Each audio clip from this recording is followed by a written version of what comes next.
To warp the acrylic loom, you will need your loom, and then you will also need the warp yarn. Notice that the loom has a notch at the top left side and at the bottom right side.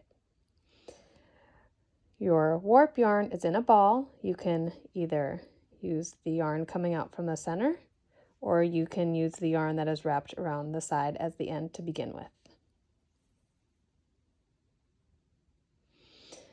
You're going to take the end of the yarn, the warp, and you're going to secure it back in this notch.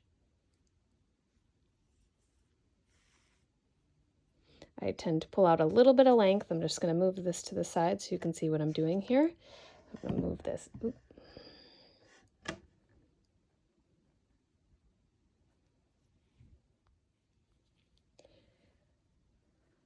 To begin warping, you're going to take the end of your warp yarn and you're going to secure it in the top notch on the left. I'm going to twist this here. See what I'm doing? I'm going to take this end and secure it here in the back. Let's see that it is secure there.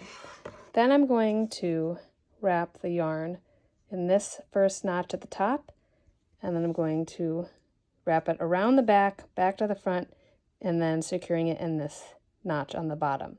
And I will continue that motion the entire time I'm warping.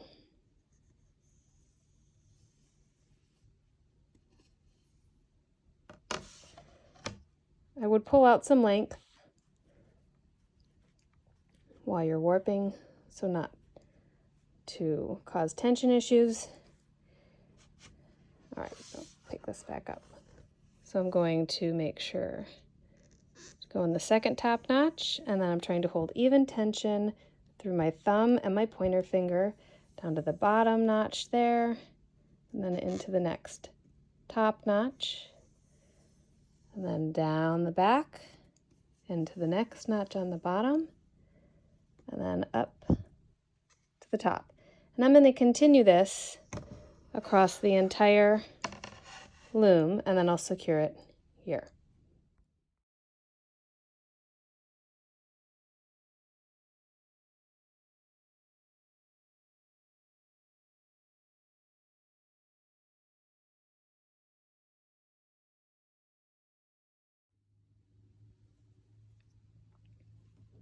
Notice that I'm done warping the entire width of the loom. I still need to attach the end, which is still attached to my warp ball there, in the notch on the side. You want to make sure that the tension is even, so I will check that, and it all feels pretty good. You don't want any really loose bits, and you don't want anything to feel really tight. If it does, I would unwind this and then rewind your warp. So I'm just going to lift up this side, secure it in the notch, and then I'll cut this off.